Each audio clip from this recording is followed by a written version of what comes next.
ये कहानी उस वक्त के बाद की है जब जेक सुली और नेटेरी ने पेंडोरा के बाकी नावी के साथ मिलकर धरती से आए लोगों से अपने प्लेनेट को बचाने के लिए युद्ध किया और उन्हें हराकर वापस धरती पे जाने के लिए मजबूर कर दिया। वहाँ पे सिर्फ वही लोग रहे जो उस प्लेनेट को बर्बाद नहीं होने देना चाहते थे।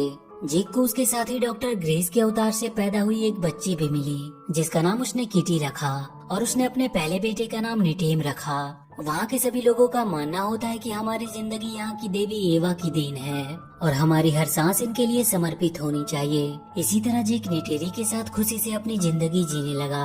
अब उसके टोटल 4 बच्चे हो चुके थे।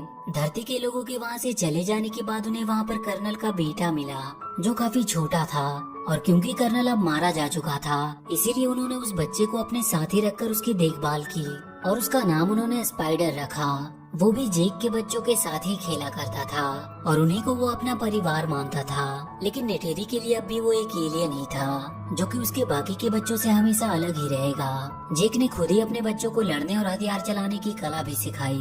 वो सब अपनी जिंदगी में काफी खुश थे। लेकिन एक दिन जेक को आसमान में एक नया तारा दिखा और इसका सिर्फ एक ही मतलब था कि धरती के लोग अपने स्पेसशिप से वापस पेंडोरा पर आ रहे थे।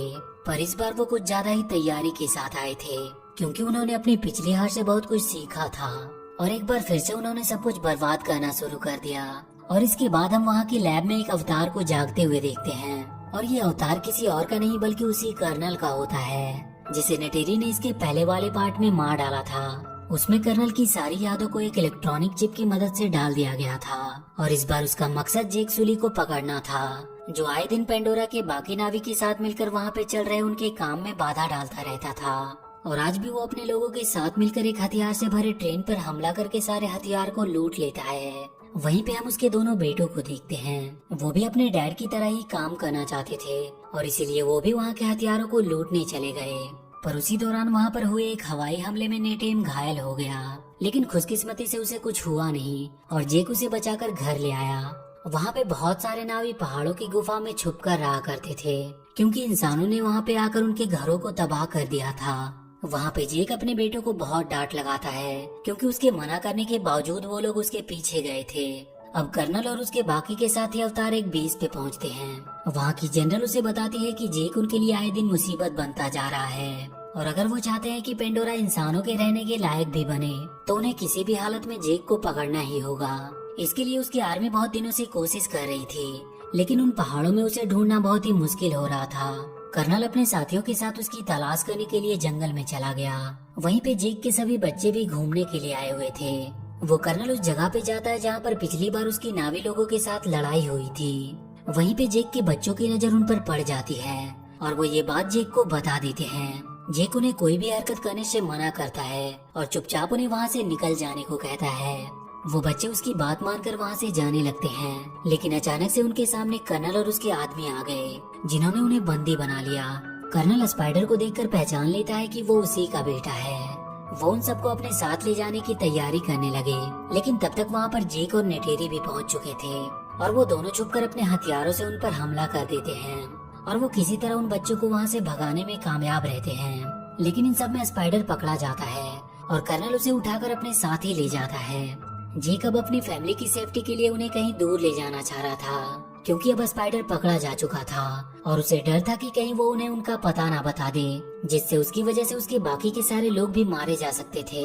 इधर स्पाइडर को वो लोग जेक का पता बताने के लिए बहुत टॉर्चर कर रहे थे पर वो किसी भी हाल में उनके सामने झुकने को तैयार नहीं था। इसीलिए कर्नल खुद अपने तरीके से उसे समझाने की कोशिश करता है। वो उसे वहाँ से बाहर निकालने का लालच देता है। इधर जेक अपने कबीले का मुखिया किसी और को बनाकर अपनी पूरी फैमिली को लेकर वहाँ से कहीं और जाने के लिए निकल जाता है जहाँ उसे वो इंसान कभी ढूंढ ना सके और बहुत सारे आइलैंड को पार करते हुए वो एक अनोखे आइलैंड पर पहुँचता है जहाँ के लोग पानी और जमीन दोनों जगह पे रहने में सक्षम थे। वहाँ के सारे लोग उन्हें देखकर वहाँ पे इकट्ठा हो जाते हैं। वो अपने से अलग लोग को देखकर थोड़ा हैरान भी थे और थोड़ी ही देर में वहाँ पर उनका मुखिया भी आ जाता है। जेक उनसे आग्रह करता है कि वो उसकी फैमिली को वहाँ पर रहने की इजाजत दे दे पर वहाँ का मुखिया उससे कहता है कि वो लोग पानी में रहने वाले हैं और वो लोग उनके साथ रह नहीं पाएंगे। लेकिन जेक का मानना था कि वो लोग बहुत जल्द उनके तौर तरीके सीख जाएंगे और बहुत जल्द वो अपने आप को इस काबिल बना लेंगे कि वो वहाँ पे आराम से रह सके। मुखिया उसकी बातों को मान लेता है और उन्हें वहाँ रहने की इजाजत दे देता है। वो अपने बेटे और बेटी को यह जिम्मेदारी सौंपता है कि वो उन्हें यहाँ पर रहने के तरीके सिखाए और उसी दिन से वो लोग उनके साथ पानी के अंदर रहने और वहाँ के क्रिएचर की सवारी करने की ट्रेनिंग शुरू कर देते हैं। सभी को शुरू में बहुत दिक्कत हो रही थी ज्यादा देर तक पानी के अंदर रहने में, लेकिन किटी पानी के अंदर बहुत ही आराम से रहना सीख गई थी। जेक भी वहाँ के मुखिया के साथ उन पानी में रहने वाले क्रिएचर की सवारी करने की ट्रेनिंग कर रहा था, पर उसे भी स्टार्टिंग में काफी दिक्कत हो रही थी। इधर कर्नल स्पाइडर को लेकर अपने लिए एक इकरान चुनने आया था ताकि वो पूरी तरह से एक नावी बन जाए और बहुत ही जल्द वो एक इकरान को अपने लिए चुन लेता है। जेक के बच्चे भी धीरे धीरे सब कुछ वहाँ पर सीखने लगे थे। एक दिन मुखिया का बेटा और उसके दोस्त किटी की हरकतों का मजाक उड़ाते हैं, जिसकी वजह से उनकी किटी के भाई नेटेम और रॉक से लड़ाई हो जाती है। बाद में जेक अपने बेटे को समझाता है कि उन्हें वहाँ पर रहना है और इसीलिए वो सबसे दोस्ती बनाकर रखे। अगले दिन रॉक्स जाकर मुखिया के बेटे से माफी मांगता है और उसकी तरफ दोस्ती का हाथ बढ़ाता है, पर वो उसका दोस्त बनने का नाटक करते हुए उसे लेकर वो एक जगह पे आता है और उससे कहता है कि यहाँ पे वो लोग शिकार करते हैं। और जब रॉक्स वहाँ पे शिकार करने जाता है तो वो सब उसे अकेला छोड़कर वहाँ से चले जाते हैं। जैसे ही रॉक्स ने अपने तीर से वहाँ की एक मछली को मारा, वो देखता है कि वो वहाँ पर अकेला है और सभी लोग उसे छोड़कर जा चुके हैं और तभी एक बड़ी सी मछली उसके ऊपर हमला करती है। वो अपनी जान बचाने के लिए वहाँ से भागने लगा और अपने आप को एक पत्थर के बीच में छुपा लिया, लेकिन अब उसकी सांसें खत्म हो रही थी, इसीलिए वो वहाँ से बाहर आने लगता है। लेकिन वो मछली एक बार फिर से उसके ऊपर झपटती है और वो जैसे ही उसे मारने वाली थी कि तभी एक बहुत ही बड़ी सी वेल आकर उस मछली को मार देती है। लेकिन रॉक्स की सांसें अब खत्म हो रही थी और वो डूबने लगता है। थोड़ी देर बाद जब उसकी आंखें खुली तो वो अपने आप को उसी वेल के ऊपर पाया। वो उस वेल का शुक्रिया कर रहा था कि उसने उसकी जान बचाई। तभी वो देखता है कि उस वेल के फिन में एक लोहे की हुक फंसी हुई है और वो जाकर उस हुक को वहाँ से निकाल देता है। और अब ऐसा लग रहा था कि वो वेल उसे अपना दोस्त मानने लगा है।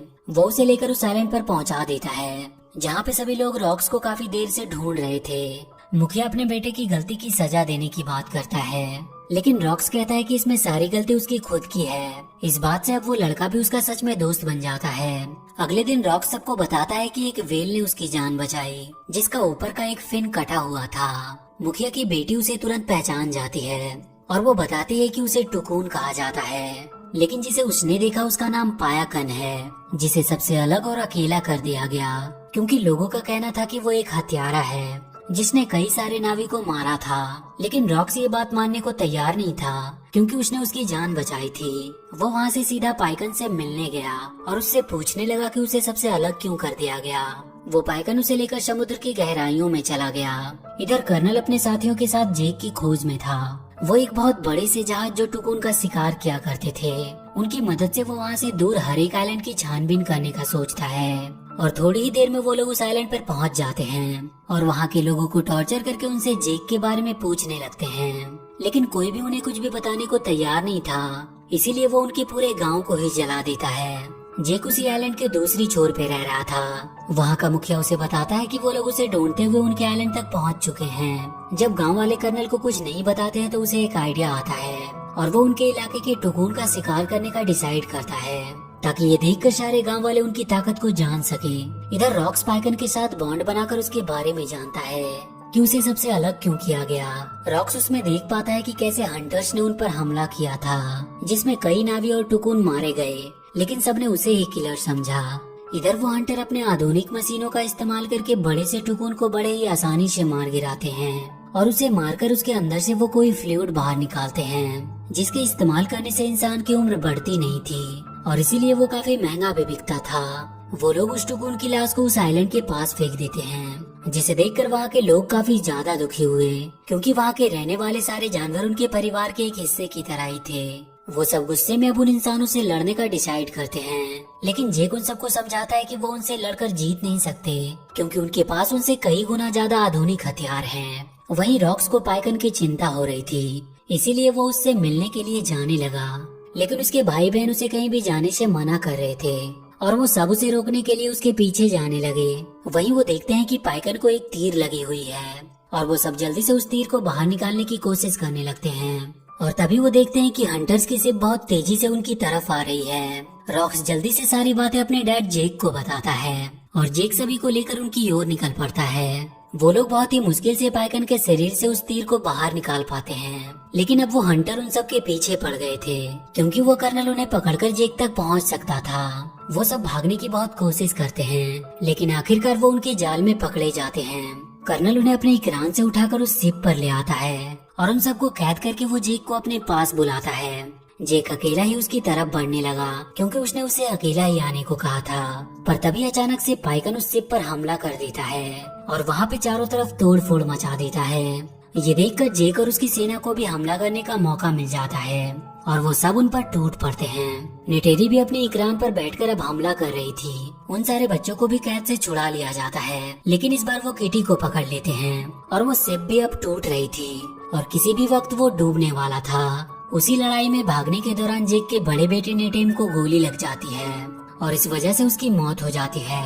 इधर जेक की बेटी किटी अभी भी कर्नल के कब्जे में थी।